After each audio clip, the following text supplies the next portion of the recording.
Hello, everyone. It is Thursday, which means you know what that means. It's also brand new Star Trek Discovery Day. Yes, we are here with episode 6, Whistlespeak.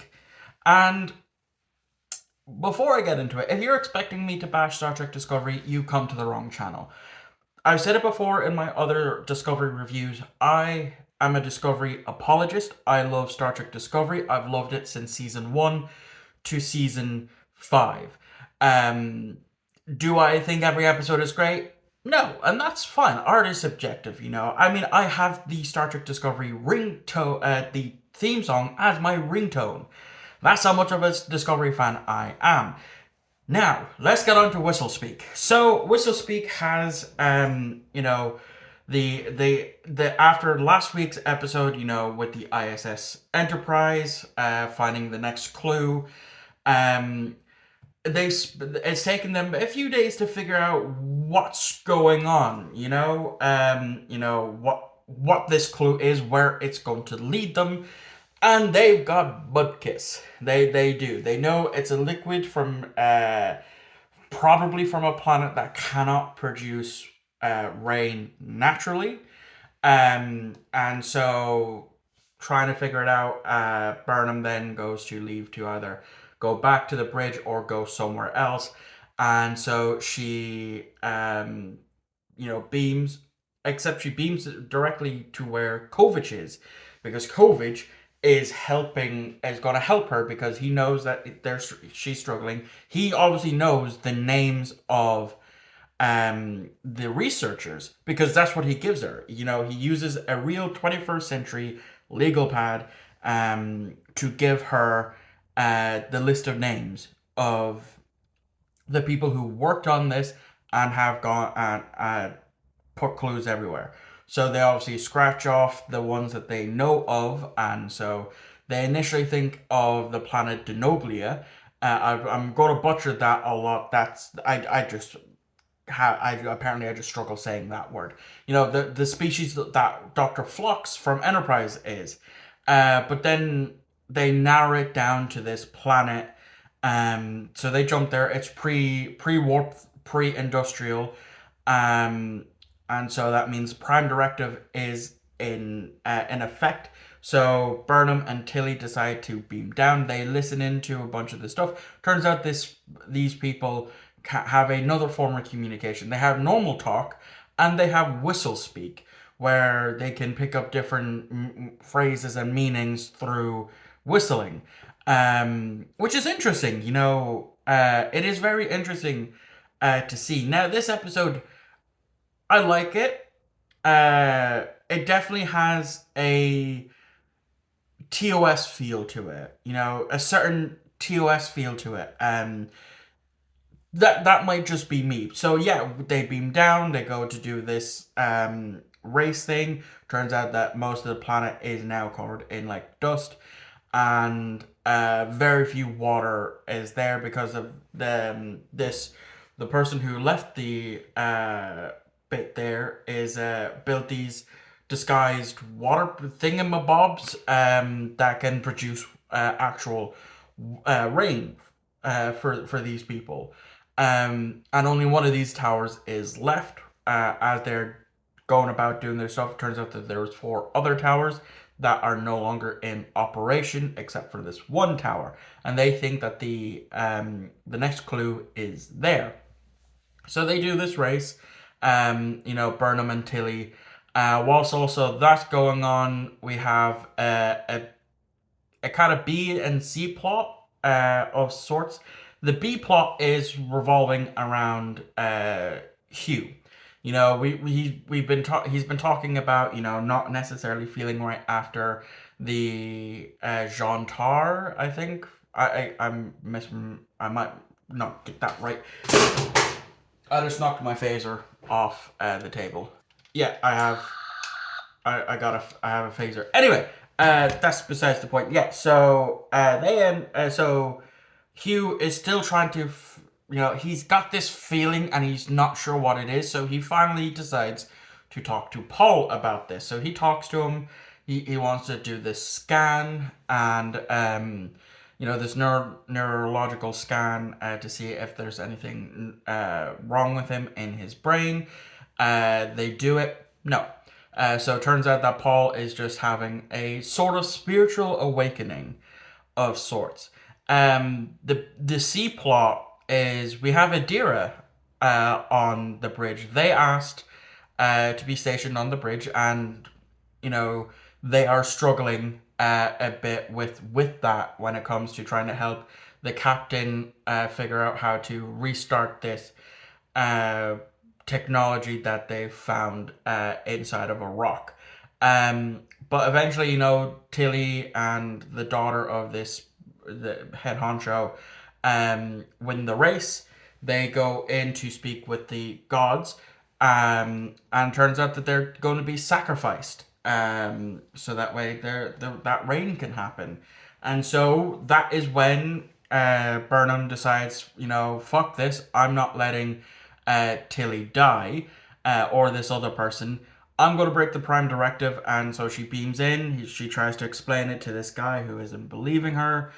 Eventually, she believes him. They get freed. They realize that they're in the wrong tower, and then the episode ends with Burnham being told that there's other ship that has been tracking Maul and Locke have them, and they're told to beam there directly.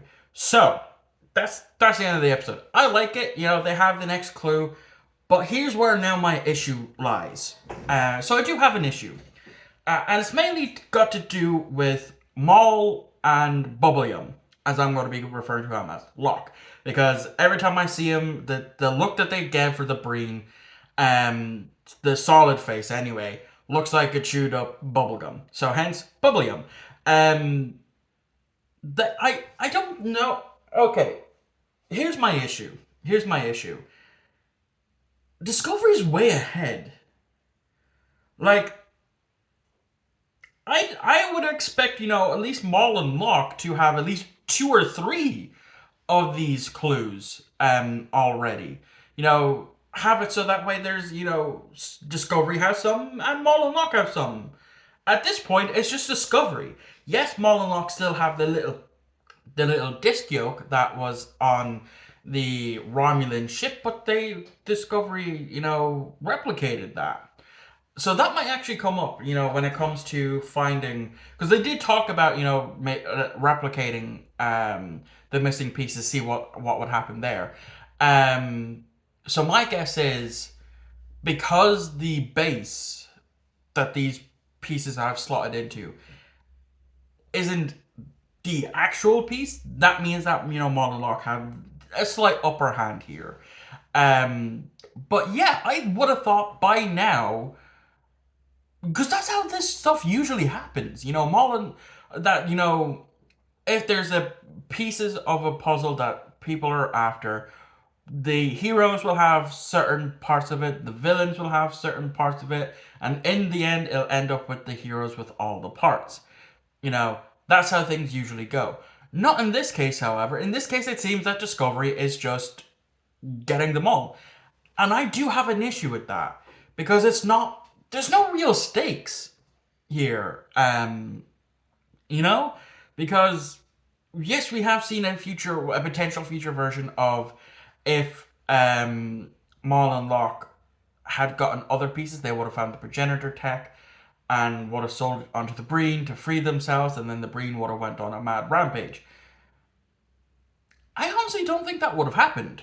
The only way I could see that potential future happening is if, with Discovery still in that time loop, that Maul and Locke snuck on board the Discovery after being on the ISS Enterprise and stealing what Discovery had. Now, this is only episode 6. There's not really much episodes left. I'm not sure if it's going to like episode 10 or 13. And yeah, there's not really much left. So yes, I'm starting to agree with the people that this could have been either a 2-part or 3-part, or it had even just a 5-part story, and not a full season. This is I know it's the final season, but when they were filming this, it wasn't the final season. Um, so yeah, I don't know. I like Mal and Locke have just done really nothing, to be quite honest. Yes, they are the ones who kickstarted this, but they've had no real impact on this journey whatsoever. Yes, they found, initially thought they found the first clue. They didn't. They installed the time bug on, um, and stuff. But aside from that, what are they here for? Like, yeah, I get that. They want to go find this, the progenitor's technology and that, but they're kind of underutilized, in my honest opinion. Um, Again, this is episode 6. Things could change for next week, and moving on until the finale. But yeah, I'm kind of, the more I'm talking about it and the more I'm thinking about it, the more disappointed I'm actually getting at just how lackluster these villains are. They have essentially no clues. They've been dogging Discovery since the beginning. Um, they almost had a chance to get ahead, and because the plot demanded it, they didn't. So yeah, I don't know. Let me know what at this point how you're feeling about the show. Like I said at the beginning of this video, I'm a Discovery apologist. I have been enjoying this season. This season has some fantastic episodes, but the more I'm thinking about it, I was even thinking about it before this episode came out. Um, the villains, Maul and Bubble Yum, take them out of the equation, we still end up in the same area. It's kind of like the first Indiana Jones film. Take Indy out of the equation. The Nazis still find this stuff. They still go get the Ark of the Covenant. They still open it. They get killed. Take Maul and Locke out of this equation.